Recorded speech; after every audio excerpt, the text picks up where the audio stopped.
This news update is brought to you by... Say hello to Carol. Carol talks for a living, from morning till night. So she relies on Flo's crystal clear home phone service brought to her through Flo's 100% fiber to the home network. It keeps her in the know, and because she bundles her mobile broadband and TV services, she enjoys huge savings, so she can enjoy much more for much less. So visit any Flo retail outlet, call 1-800-804-2994, or visit discoverflow.co to find out more. One-of-a-kind connection. This is how we flow.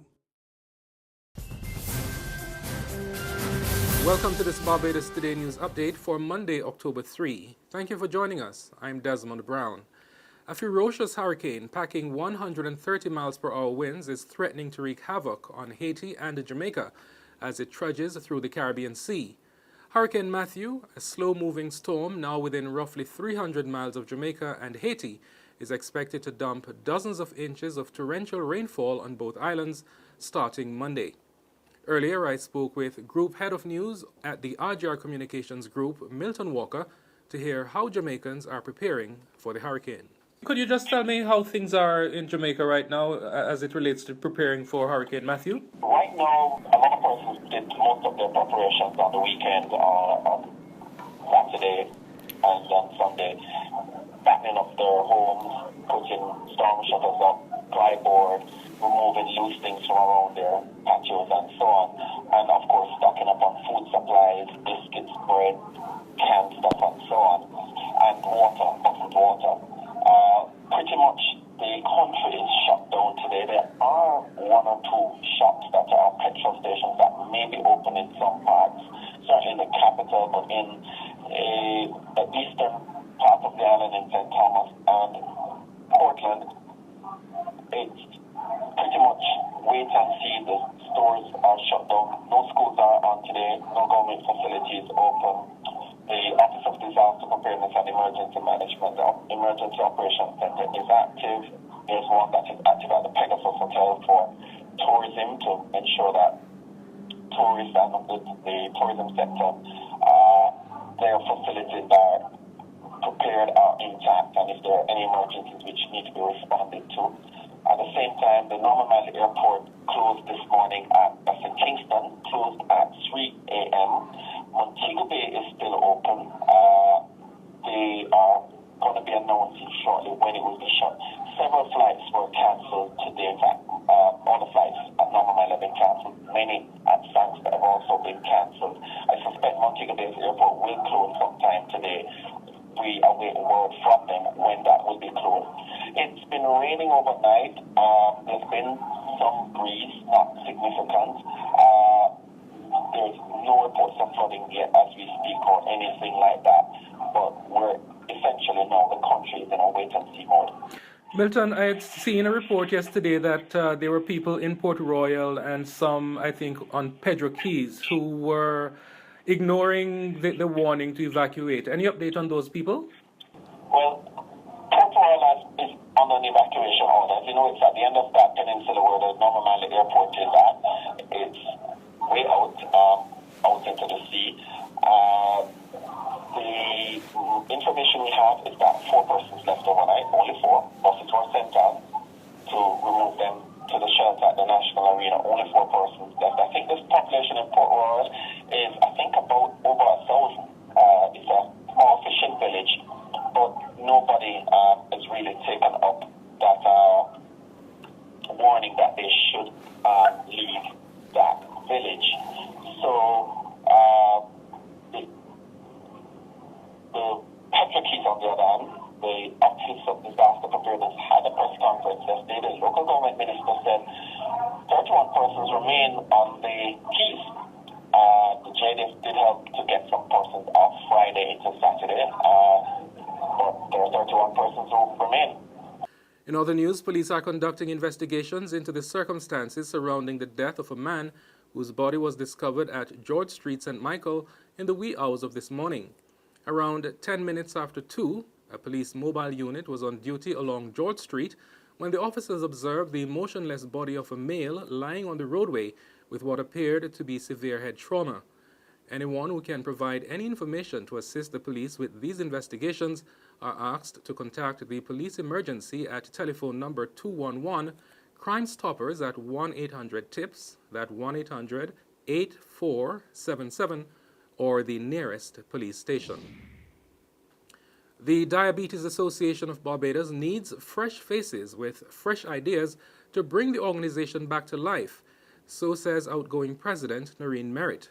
Speaking at the 41-year-old organization's annual general meeting at the BWU Solidarity House headquarters over the weekend, Merritt called on young members to step up to voluntary leadership positions and warned that if not, they would witness the death of the association. As we go forward, we need to be able to do programs or do things of interest to attract the younger demographic.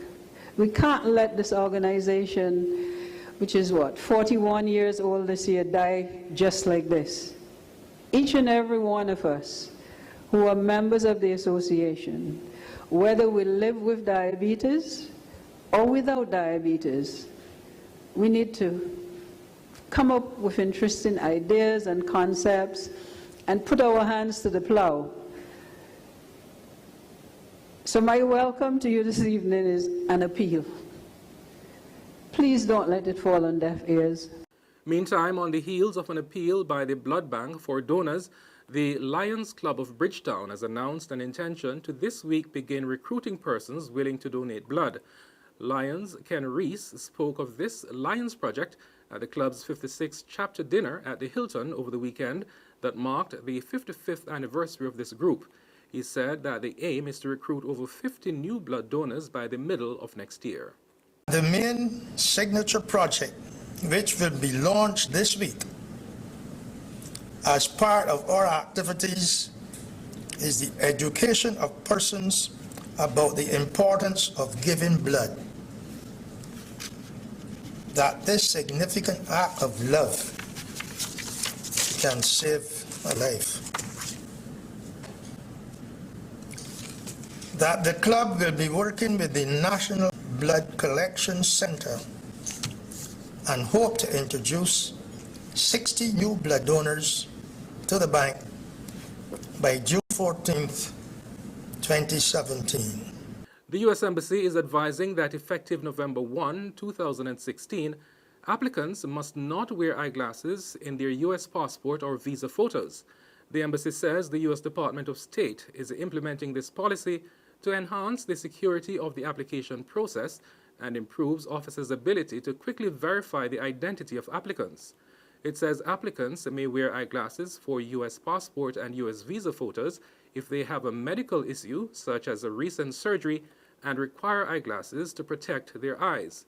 However, if the applicant must wear eyeglasses for medical reasons, they will need to submit a signed statement with their application from a medical professional or health practitioner, such as a surgeon or ophthalmologist.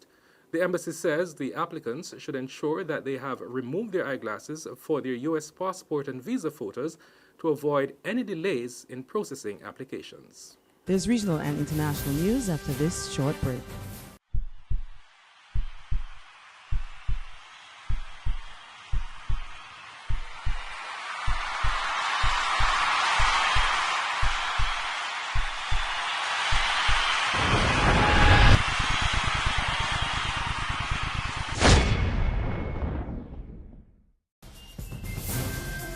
In regional news, the islands of the Bahamas were preparing for the passage of Hurricane Matthew, closing schools and the national airline Bahamas Air suspending flights to the southern islands.